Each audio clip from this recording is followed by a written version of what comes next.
नाही, असं नाहीये.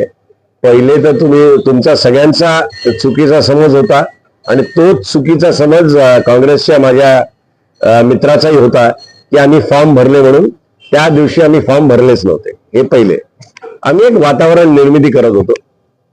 मी फक्त 9 मध्येच नाही तर 23, 24, 25, 1, 3 आम्ही ह्या सगळ्या प्रभागांमध्ये प्रचार फेरी काढल्या. मी सगळ्या माझ्या उमेदवारांना, इच्छुक उमेदवारांना घेऊन गेलो, सगळ्या मंदिरांमध्ये गेलो आणि एक पण आम्ही केला की ज्याला कोणाला तिकीट मिळेल आम्ही सगळे त्याच्या मागे उभे राहू.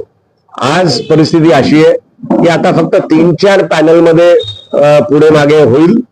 पण आज उद्यामध्ये आता आम्ही आज रात्री परत बसतो. आज उद्यामध्ये महाविकास आघाडी आणि मनसेची आघाडी आपल्या समोर येईल आणि काँग्रेस त्यातला भाग असेल. त्यांची भावना चा मी आदर करतो. खूप बरं वाटलं की त्यांच्याकडनं हे आलं. पण एक इंग्लिशमध्ये म्हणे अबाव माय पे ग्रेड, म्हणजे माझ्या पगारापेक्षा मोठा हा हे आहे. आव्हाड साहेब आणि अजितदादा जे ठरवतील ते आम्हाला सगळ्या कार्यकर्त्यांना मान्य असेल.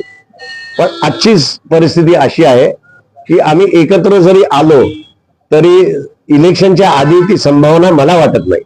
बाकी आव्हाड साहेब आणि अजितदादा ठरवतील. इलेक्शन नंतर परत आलो तर गेले 25 वर्ष एकत्र काम करतोय, आनंदच होईल की आम्ही सगळे एकत्र आलो तर.